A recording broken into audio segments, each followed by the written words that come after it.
আজকের গল্প এক সাধারণ বাঙালি ঘরের আটপৌরে একটি মেয়ের গল্প।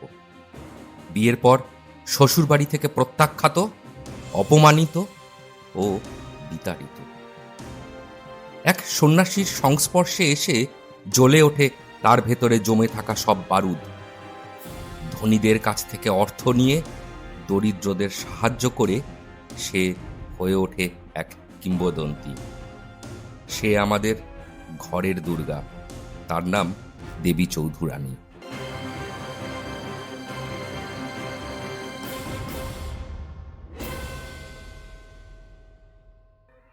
অনেক মন্দির তো আপনি ঘুরেছেন। মন্দির অর্থাৎ দেবস্থান, আর দেবস্থান মানে যেখানে দেব বা দেবী পূজিত হন, তারা কিন্তু হন ঈশ্বর। আর এমন কি কোনো মন্দির ঘুরেছেন যেখানে নশ্বর মানুষ বা নশ্বর মানবী পূজিত হন? আর মানুষ কখনো পুজো পেতে পারে? কেন পারে না? মানুষ নশ্বর থেকে ঈশ্বরে তখনই পরিণত হয় যখন সে কর্মফলে লাভ করে দেবীত্ব। আর ক্ষমতা তাকে যে উপাধি দেয়, সেই উপাধি হয় চৌধুরানী। আপনি হয়তো এতক্ষণে ধরে ফেলেছেন, ঠিকই ধরেছেন। আমি চলে এসেছি সেই জায়গায় যেখানে আছে একটি মন্দির, আর সেই মন্দিরে যিনি পূজিত হন তিনি বাঙালির ঘরে ঘরে বিখ্যাত হয়েছেন সাহিত্য সম্রাট বঙ্কিমচন্দ্র চট্টোপাধ্যায়ের উপন্যাসের হাত ধরে দেবী চৌধুরানী। আপনি ঠিকই ধরেছেন। এই মুহূর্তে আমি দাঁড়িয়ে আছি জলপাইগুড়ি জেলার শিকারপুর চা বাগানের ভেতরে অবস্থিত দেবী চৌধুরানী এবং ভবানী পাঠকের মন্দিরে। আসুন আজকের এই পর্ব শুরু করি, মন্দিরটি ঘুরে দেখি, আর তার সাথে জানতে থাকি এই মন্দির তৈরি হওয়ার পেছনের ইতিহাস। সময়টা 1884। পরাধীন ভারতকে পুনরুজ্জীবিত করার আহ্বান করে বঙ্কিমচন্দ্র রচনা করেন দেবী চৌধুরানী। বঙ্কিমচন্দ্র এই উপন্যাসে এক নারীর নেতৃত্বে সংগ্রামকে দেখিয়েছিলেন, আর সেই সময় যখন বেশিরভাগ মহিলাই থাকতেন পর্দার পেছনে। তাই দেবী চৌধুরানী উপন্যাস অসংখ্য মহিলাদের জন্য একটা অসাধারণ অনুপ্রেরণা ছিল। ধীরে ধীরে নারী শক্তি তাদের ঘর থেকে বেরিয়ে এসেছিল এবং পরবর্তী দশকগুলোতে সক্রিয়ভাবে তারা স্বাধীনতা সংগ্রামে যোগ দিয়েছিলেন। মন্দির পৌঁছে গেছি। পায়ে পায়ে মন্দিরে ঢোকার আগে একটু ঘুরে তাকাই পেছনের দিকে। হঠাৎ করে সাহিত্য সম্রাট বঙ্কিমচন্দ্র চট্টোপাধ্যায় কেন দেবী চৌধুরানী এই চরিত্রটি বেছে নিলেন? এটি কি সম্পূর্ণভাবে কাল্পনিক? উনি যদিও স্বীকার করেছেন কাল্পনিক, কিন্তু কালের প্রভাব বা সময়ের প্রভাবকে কি সত্যি অস্বীকার করা যায়? এই নামে কি সত্যি কেউ ছিল না? তাহলে কিন্তু আপনাকে পিছনে ফিরে তাকাতে হবে 275 বছর। 275 বছর আগে বাংলাদেশের রংপুর জেলার কাউনিয়া উপজেলা, ব্রজকিশোর রায়চৌধুরী আর কাশেশ্বরী দেবীর কোল আলো করে জন্ম নিল ফুটফুটে একটি মেয়ে। নাম তার জয়দুর্গা। ফুটফুটে জয়দুর্গা বাবা মার কোলে বড় হতে লাগলো, আর বড় হয়ে তার বিয়ে হলো পীরগাছার জমিদার নারায়ণচন্দ্র চৌধুরীর সাথে। কিন্তু কিছুদিনের মধ্যেই দুর্ভাগ্যবশত তিনি বৈধব্য লাভ করলেন এবং এস্টেটের সম্পূর্ণ দায়িত্ব এসে পড়ল জয়দুর্গার হাতে। ইতিমধ্যে বাংলা, বিহার, উড়িষ্যা তখন ব্রিটিশের অধিকারে। সেই সময় ব্রিটিশ শাসক হয়ে ওই অঞ্চলে এলেন জনাথন গুডল্যান্ড এবং তার দেওয়ান ছিলেন দেবী সিং। এই দেবী সিং ছিল ভয়ঙ্কর অত্যাচারী। তার অত্যাচারে তৎকালীন রংপুর, বগুড়া এই জেলাগুলিতে কৃষকদের উপর শুরু হলো নির্মম অত্যাচার, এবং একই সাথে ভারতবর্ষে কিন্তু শুরু হয়েছে নীল চাষ। নীলকর সাহেবদের অত্যাচার আর এদিকে দেবী সিংহের লেঠেল বাহিনী, মাঝখানে পিষ্ট হতে থাকলো অসহায় কৃষকেরা। আর তখনই ঘুরে দাঁড়ালেন জয়দুর্গা দেবী। তিনি বিদ্রোহ ঘোষণা করলেন ব্রিটিশের বিরুদ্ধে এবং তখন তিনি লাভ করলেন তার দেবীত্ব, তার মহানতা। তাকে উপাধি দিল জয়দুর্গা থেকে দেবী চৌধুরানী। সময়টা 1760। ব্রিটিশ ফৌজের সঙ্গে হলো বিশাল এক লড়াই। সেই লড়াইতে কিন্তু সম্পূর্ণভাবে পর্যুদস্ত হলো ব্রিটিশ ফৌজ। আর দেবী চৌধুরানীকে সাহায্য করার জন্য অধুনা উত্তরপ্রদেশ থেকে কিন্তু চলে এসেছিলেন আরেকজন বিদ্রোহী, যিনি আদতে একজন সাধক। তার নাম ভবানী পাঠক। ভবানী পাঠকের কাছে শিষ্যত্ব গ্রহণ করলেন জয়দুর্গা এবং দুজনে মিলে লড়লেন ব্রিটিশের বিরুদ্ধে। এবং এখান থেকেই কিন্তু জন্ম সেই কিংবদন্তির, যেই কিংবদন্তিতে দাঁড়িয়ে রয়েছে এই মুহূর্তে আমি। গা শিরশির করছে। যে জিনিস গল্পে পড়ে এসেছি, যে জিনিস টিভিতে দেখে এসেছি, আপনি সিনেমায় দেখেছেন হয়তো, সেই জায়গায় এই মুহূর্তে দাঁড়িয়ে আছি আমি। আমার পেছনে দাঁড়িয়ে রয়েছে শতাব্দী প্রাচীন এক মন্দির। আর কথা বাড়াবো না, এবার ঢুকবো মন্দিরে। আর গল্প কিন্তু তার সাথে চলতেই থাকবে। ইতিহাস না জানলে কোনো জায়গাকে কিন্তু জানা হয় না।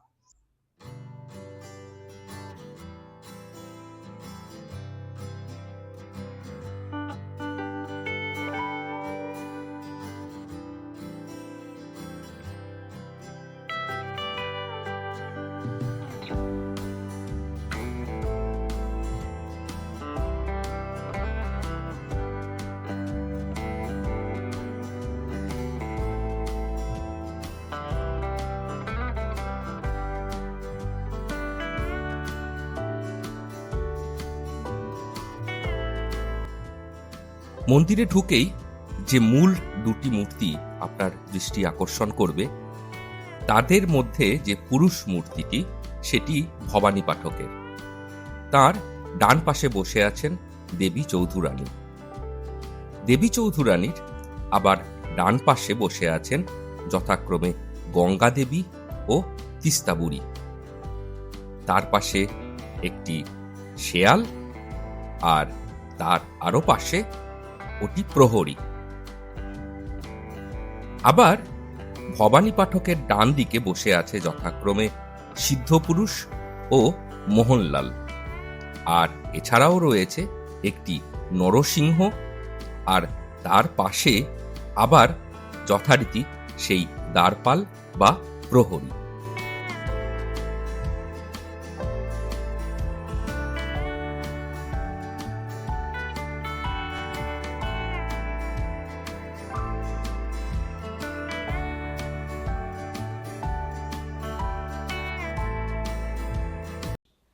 এবার জেনে নিই আপনি এই মন্দিরে আসবেন কিভাবে। ধরুন আপনি ডুয়ার্স ঘুরতে যাচ্ছেন, বা আপনি গজলডোবায় যে ভোরের আলো ট্যুরিজম প্রপার্টি রয়েছে সেখানে যাচ্ছেন, তাহলে কিন্তু রাস্তায় পড়বে এই মন্দির। এই মন্দিরটি বেলাকোপায় অবস্থিত শিকারপুর চা বাগানের একদম লাগোয়া অঞ্চলে। এটির দূরত্ব শিলিগুড়ি থেকে ৩৩ কিলোমিটার, আর জলপাইগুড়ি থেকে মাত্র ২৩ কিলোমিটার। তাই ডুয়ার্স যাওয়ার পথে কিংবা গজলডোবা যাওয়ার পথে আপনি কিন্তু ঘুরে যেতে পারেন এই মন্দির, সাক্ষী থাকতে পারেন সেই এক কিংবদন্তির। শিলিগুড়ি শহর থেকে যে রাস্তা সোজা চলে গেছে জলপাইগুড়ি শহর, সেই রাস্তার ঠিক মাঝখানে পড়ে ফাটাপুকুর বলে একটি জায়গা। এই ফাটাপুকুর থেকে রাস্তা বেঁকে গেছে বেলাকোবার দিকে, আর এই রাস্তা ধরেই পৌঁছানো যায় ভবানী পাঠকের মন্দিরে। আর আপনি যদি শিলিগুড়ি থেকে ভোরের আলো অর্থাৎ গজলডোবার দিকে যাচ্ছেন, তাহলেও কিন্তু গজলডোবা ঢোকার একটু আগে বেলাগোবা মোড় থেকে ডান দিকে বেঁকে গেছে রাস্তা, আর এই রাস্তা আপনাকে নিয়ে আসবে সন্ন্যাসীকাটা চা বাগানের ভেতরে অবস্থিত দেবী চৌধুরানী ও ভবানী পাঠকের মন্দিরে।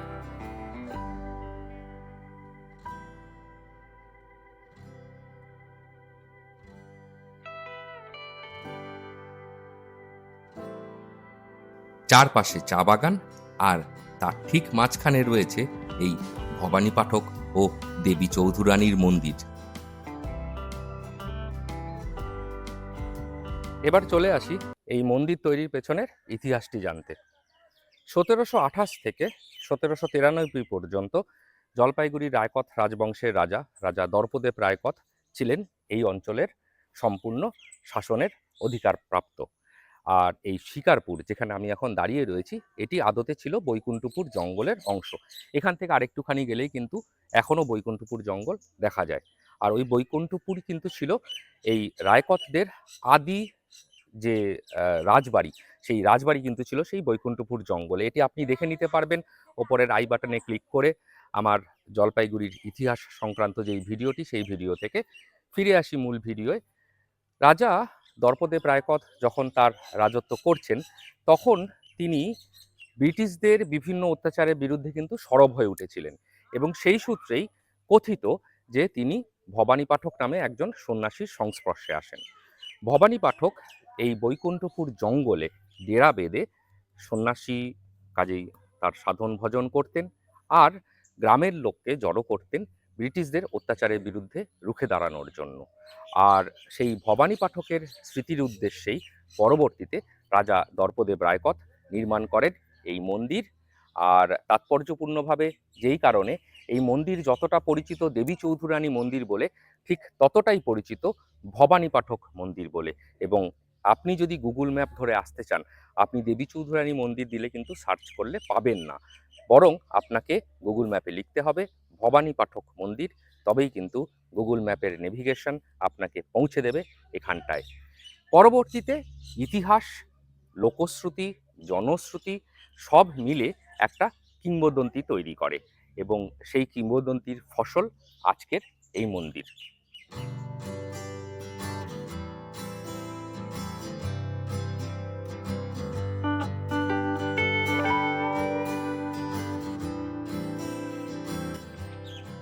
খুব দুঃখজনকভাবে যে মন্দিরটি আপনি দেখতে পাচ্ছেন, এটি কিন্তু অ্যাকচুয়াল যে মন্দির সেটি নয়। 2018 সালে এক বিধ্বংসী অগ্নিকাণ্ডে পুড়ে যায় আসল মন্দিরটি। আসল মন্দিরটি ছিল সম্পূর্ণ কাঠের। তারপর পশ্চিমবঙ্গ সরকারের সহায়তায়, পশ্চিমবঙ্গ পর্যটন দপ্তরের উদ্যোগে বিপুল পরিমাণ অর্থ ব্যয় করে আবার পুনর্নির্মিত হয় এই যে মন্দির দেখতে পাচ্ছেন। এই মন্দিরটি 2022 সালে এটিকে খুলে দেওয়া হয় জনসাধারণের জন্য। তার একই সাথে এই অঞ্চলটির সৌন্দর্যকরণ করা হয়, পাঁচিল দিয়ে ঘেরা হয়েছে, পাঁচিলে রয়েছে অজস্র মুরাল, আমি দেখাবো। সেখানে যারা দেবী চৌধুরানী, আনন্দমঠ ইত্যাদি সম্বন্ধে জানতে কৌতূহলী একটু সময় ব্যয় করবেন।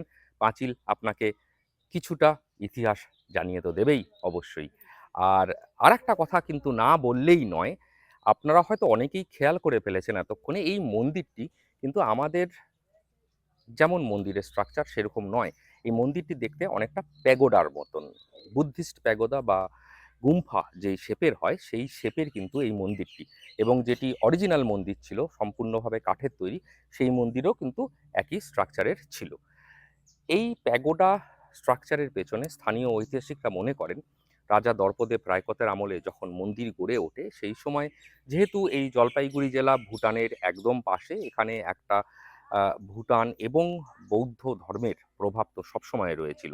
ইনফ্যাক্ট জলপাইগুড়ি নামটা, সেই নামটা অনেকে বলেন যে সেটি যে লেপি গৌরী একটা ভুটানিজ শব্দ থেকে এসছে, সেই ব্যাপারেও আপনি জেনে নিতে পারবেন ওপরের আই বাটনে ক্লিক করে জলপাইগুড়ির ইতিহাসের যে আমার ভিডিও, সেই ভিডিও থেকে। কিন্তু আসল কথায় যদি আমি ফিরে আসি, সেই যে প্রভাব, সেই প্রভাবকে তো অস্বীকার করা যায় না এবং হয়তো সেই প্রভাবের ফলেই এই মন্দিরের স্ট্রাকচারটি হয়েছে একটা বৌদ্ধ প্যাগোডার মতন স্ট্রাকচার। যাই হোক, এসছি একটা অসম্ভব সুন্দর জায়গায়। খুব ছোটবেলায় যখন বই পড়ার নেশা প্রথম ধরি, সেই সময় বঙ্কিমচন্দ্র চট্টোপাধ্যায়ের লেখাপড়া, আর তখন থেকেই আনন্দমঠ, দেবী চৌধুরানী এই উপন্যাসগুলি মনের মধ্যে গেঁথে গেছিল। আসার সৌভাগ্য হলো দীর্ঘ অনেক দিন পরে। ভীষণ খুশি লাগছে দেখে, আর ভীষণ খুশি হচ্ছে আপনাদের সামনে এই পর্বটি তুলে আনতেও।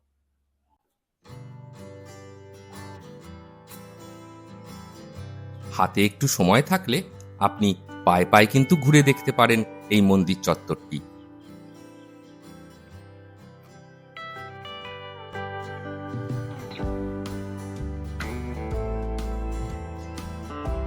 এই ঘরগুলি স্থানীয় অধিবাসীদের আরাধ্য গ্রামদেবীর মন্দির। এরকম 7টি গ্রামদেবীর মন্দির আছে বলে আমি শুনেছি, আজকে গুনে দেখে নিই, 1 2 3 4 5 6 7। হ্যাঁ, তার মানে আমার খবর সঠিকই ছিল। এখানে 7টি গ্রামদেবীর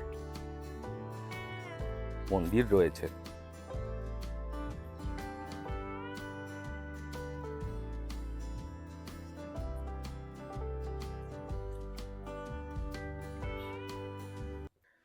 কালের গর্ভে দেবী চৌধুরানী বিলীন, কিন্তু তিনি রয়ে গেছেন মানুষের হৃদয়ে, শোষণের বিরুদ্ধে রুখে দাঁড়ানোর এক উদাহরণ হয়ে।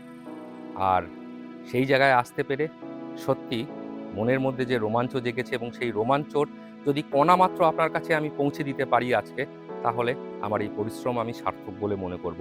আপনি লাইক করুন, আপনি শেয়ার করুন, আপনি আমার চ্যানেল সাবস্ক্রাইব করুন বা নাই করুন, আমি আজকে মন থেকে কিন্তু ভীষণ স্যাটিসফাইড। নিশ্চয়ই ভালো লেগেছে। চেষ্টা করেছি অসংখ্য তথ্য আপনাদের সামনে তুলে ধরতে। যদি ভালো লেগে থাকে নজর রাখবেন আমার চ্যানেলে, খুব শিগগিরই ফিরে আসবো এরকম কোনো একটা অজানা জায়গা থেকে, কোনো এক অজানা ইতিহাস নিয়ে। আর সাথে অবশ্যই থাকবে ঘরে বসে মুঠোফোনে ভ্রমণের মজা। ভালো থাকবেন, ফিরে আসছি খুব তাড়াতাড়ি।